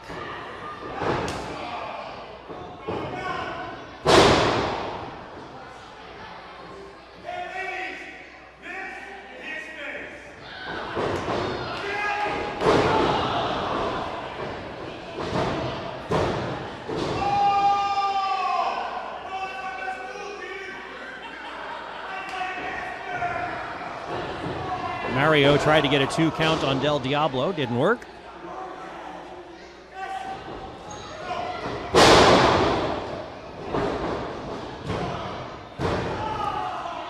Avalon with a basement single leg drop kick on Mario. His attempt at a pinfall was interrupted by Del Diablo, who's been thrown out of the ring for his trouble.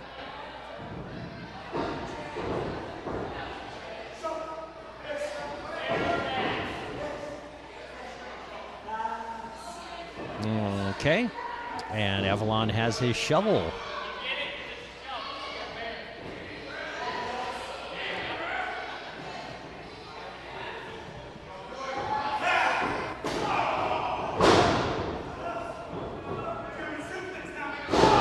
Oh my goodness.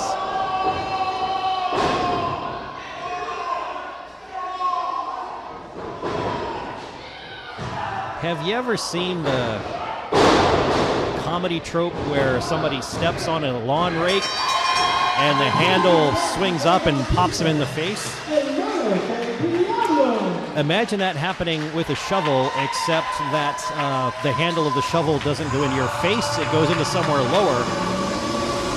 That's what just happened to Mario, and Del Diablo was able to get the pinfall. So he is now apparently the newest member of the RCW roster.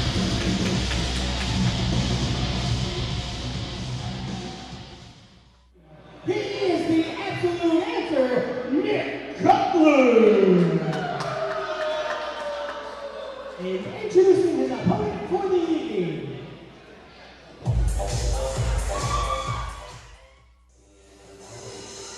You weigh this at 169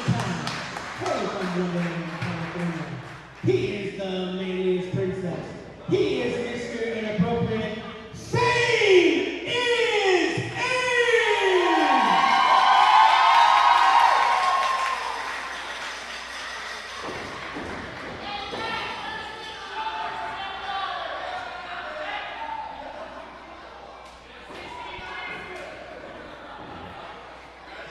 Nick Cutler has been waiting patiently, but with a look of disapproval on his face during Ames' entrance.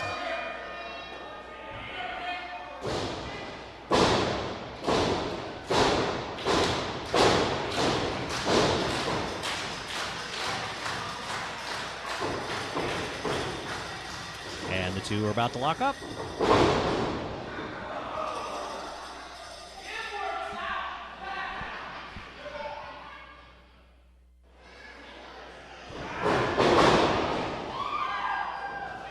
As the match started, Ames was playing a lot of mind games with Nick Cutler, getting him frazzled.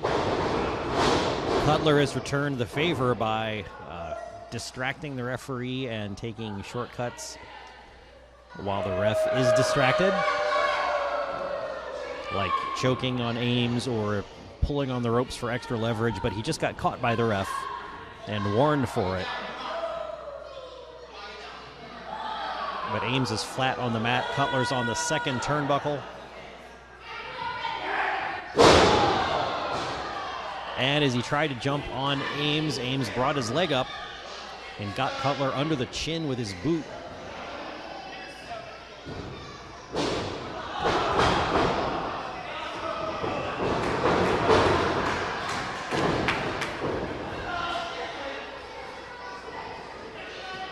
And Cutler, after that blow, fell down on top of Ames in a rather delicate position, and once he realized what was going on, he bailed out of there really quick.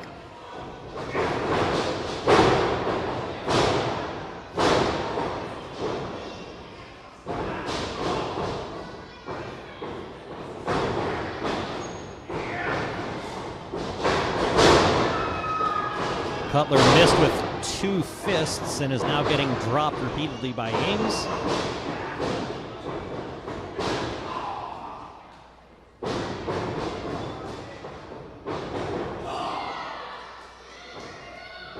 But Ames has Cutler split-legged in the corner turnbuckle. He's like a field goal kicker setting up, and right between the uprights.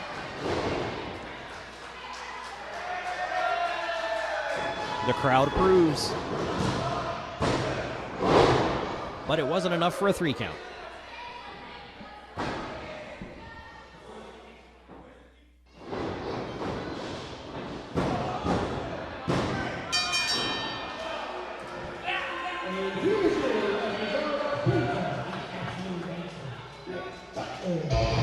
And Nick Cutler just got the pinfall by holding on to a clump of tights.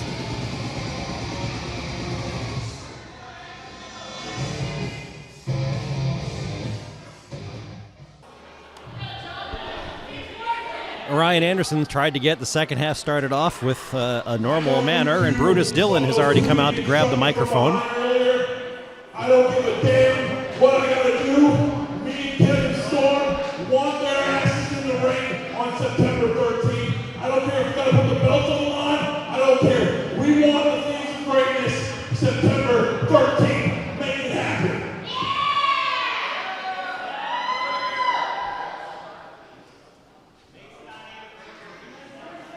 You want it? Yeah, of course. You all want to see that? You want it? You got it. For the RCW Tag 3 Championships.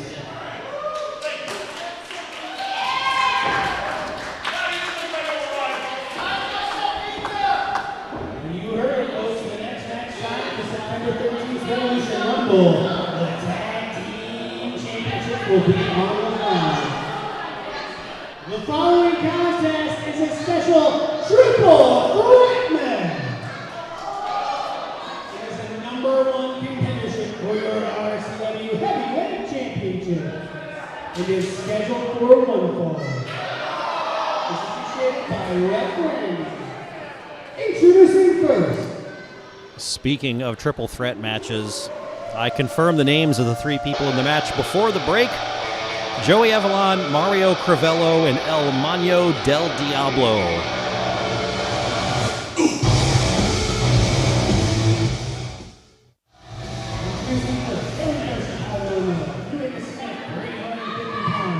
He is the ball hitter, Jeff Steeple. Introducing next in this triple threat contest.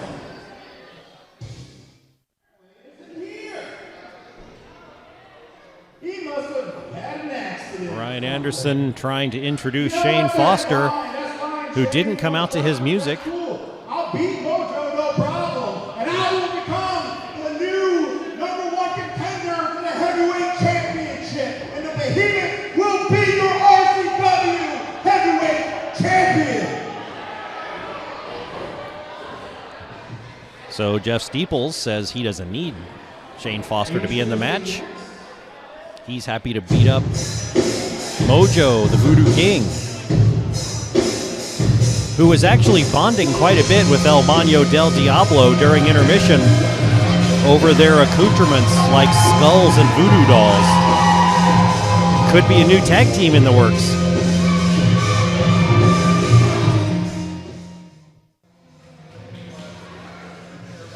He hails from the voodoo capital of the world, New Orleans, Louisiana, Mojo, the Voodoo King!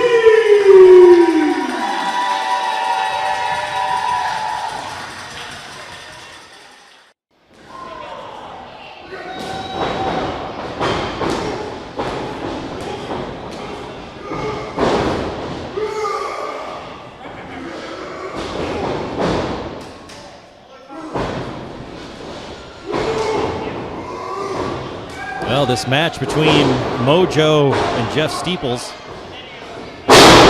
started out nose to nose, then it turned into a slap fest, each of them slapping each other in the face, and then the chest slaps, and then they just took turns taking running starts off the ropes into each other, till finally Mojo got the worst of it.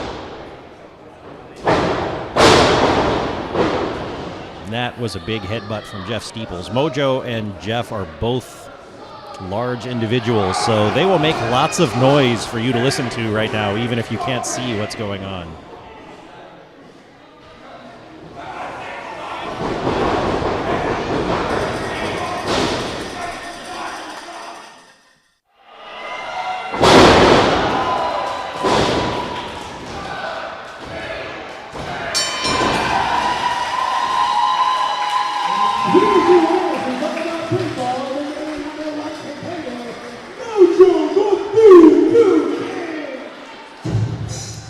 That giant thud was Mojo McQueen giving a back body drop to Jeff Steeples, and the pinfall followed.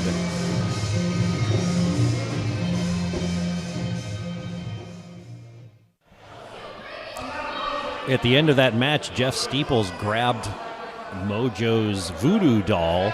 It's about a foot tall. Grabbed it off the ringside apron and claimed these things never work. And then he struck the voodoo doll. And when he struck the voodoo doll, Steeples himself reacted as if he was being struck, and he did that twice. And then he threw it up into the balcony, and when he threw the voodoo doll, it sure looked like he was losing balance himself, and that led to his pinfall.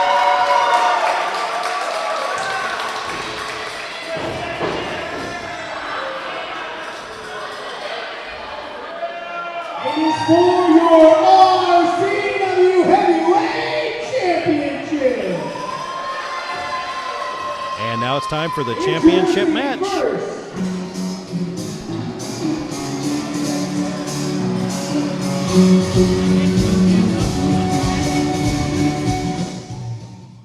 Your challenger, hailing from Indianapolis, Indiana, is the Lost Cause Anthony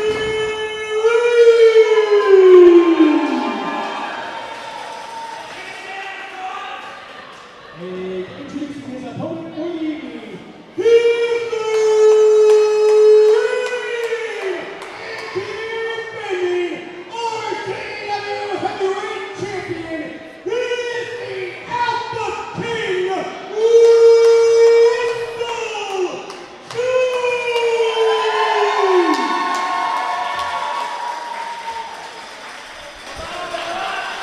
If you listened to the show a few weeks ago, you may recall that Anthony Lee won the James Wilson Memorial Battle Royal, or the Memorial Tournament, and now he is in the main event.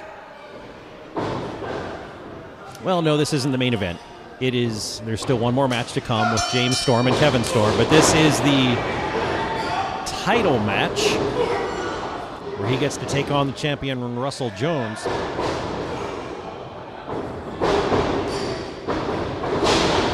I've seen Russell Jones face people that don't quite look like they might match up to him.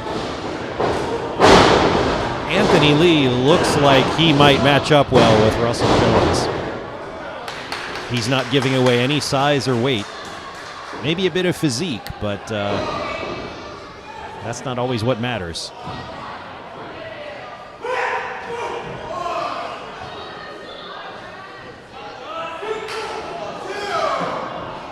The two are circling the outside of the ring, trading blows and headbutts into the apron. And chops, and more chops.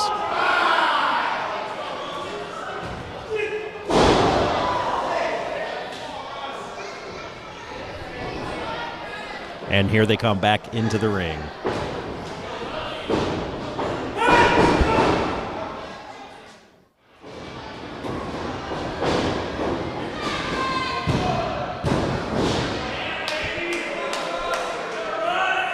Anthony Lee just got a 2 count on Russell Jones. There has been a lot of hard hitting in this match.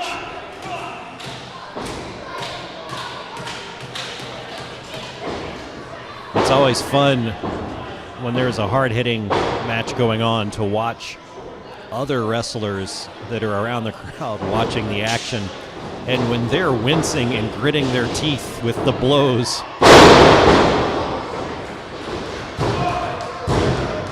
you know that something serious is going on.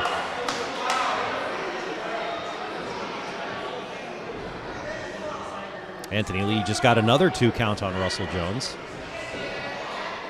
Both guys are catching their breath right now.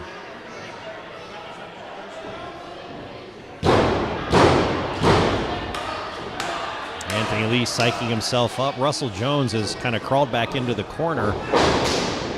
And when Anthony Lee rushed into the corner, Jones got him with a kick and another kick.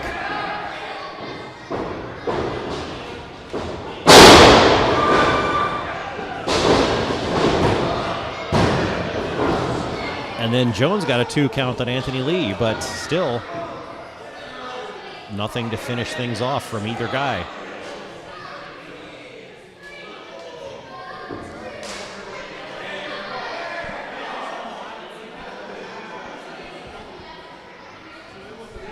Jones has dropped one of his knee pads, getting ready for a knee strike, I guess, which was blocked by a chop to the throat.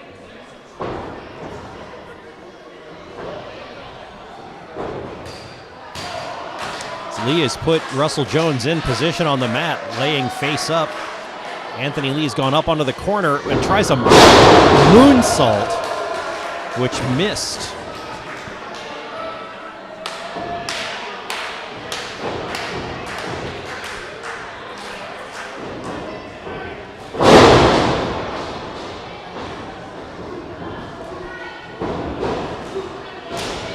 Ouch.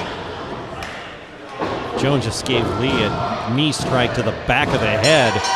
Oh my gosh, and there's the 3 count. Russell Jones retains his title. And still, your RCW heavyweight champion, the Alpha King, Russell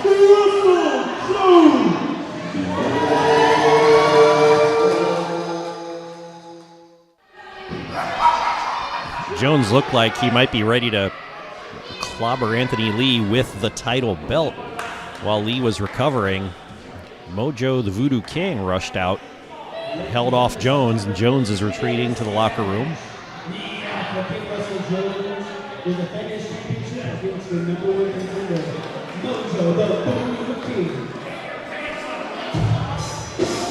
Sounds like the card on September 13th is stacking up, because now we know it's Mojo McQueen against Russell Jones.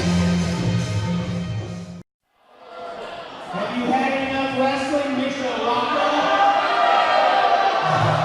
Well, ladies and gentlemen, boys and girls, wrestling fans, it's now time for your main event of the evening, which is scheduled for one fall. Introducing first,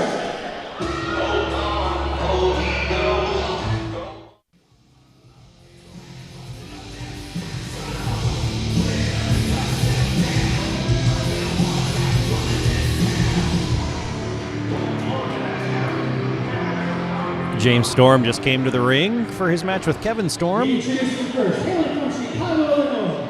He weighs in at 205 pounds. He is one half of the RCW Tag Team Champions. He is the Enforcer, Kevin Storm!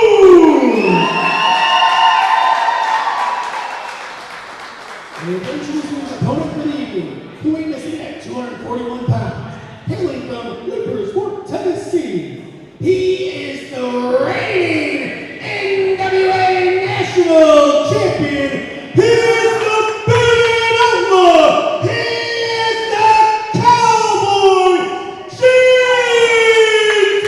Storm!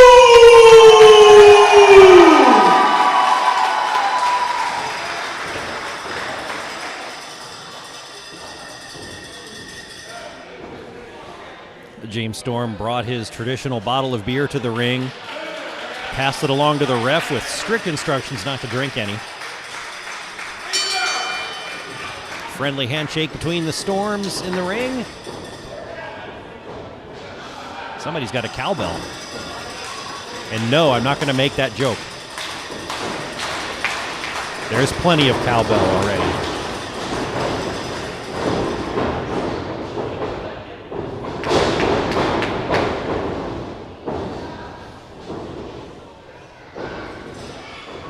They've started with a collar and elbow tie-up.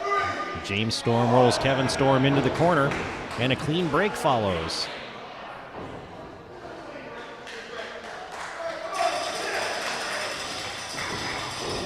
James Storm wins the height advantage, the tanning advantage, possibly the amount of beer before the match advantage.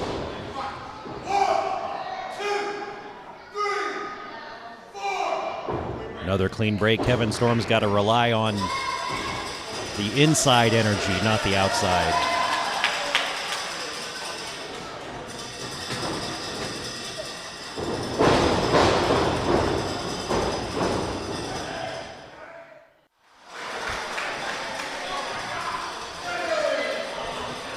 James Storm is leading Kevin Storm around the outside of the ring, stopping wherever there's a kid in the front row, and making sure the kid gets an up-close and personal view of Kevin Storm getting clobbered in the head.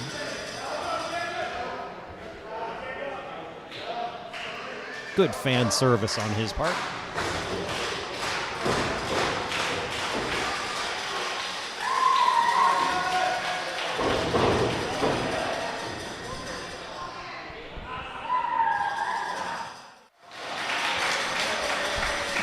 Kevin Storm's hanging in there against James Storm. He's actually gotten a 2 count on him a couple of times.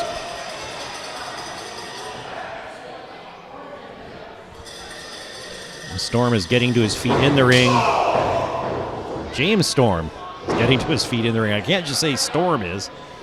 James Storm getting to his feet in the ring. Kevin Storm climbing the turnbuckle, but James Storm intercepted him with a shot to the face. And now he might be ready for a suplex off the second rope. Nope, Kevin Storm pushed him off. Now Kevin Storm is climbing to the top rope in the corner. Tried to come up with an elbow drop, but Storm, James rolled out of the way.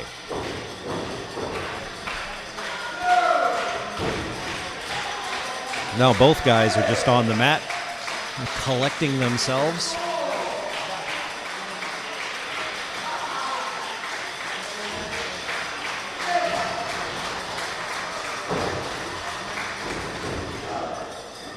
Oh, now it's a slugfest.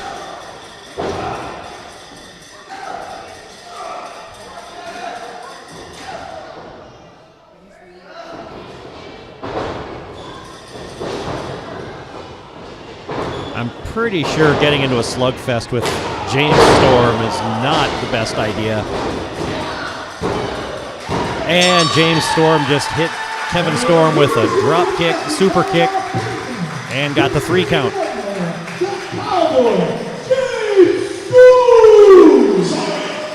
About your damn luck.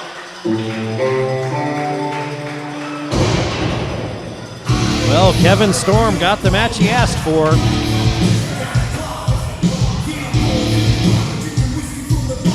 He didn't win, but, you know, possibly a learning experience. It's always worth it.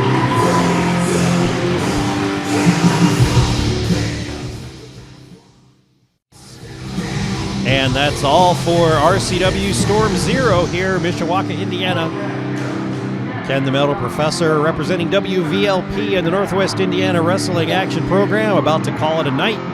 The next RCW show will be on September 13th. It's the Revolution Rumble.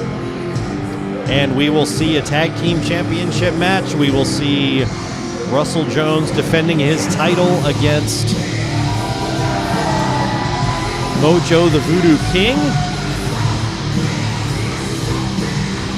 We will see, I believe, Brutus Dillon against Jorge Bravo in a no DQ match.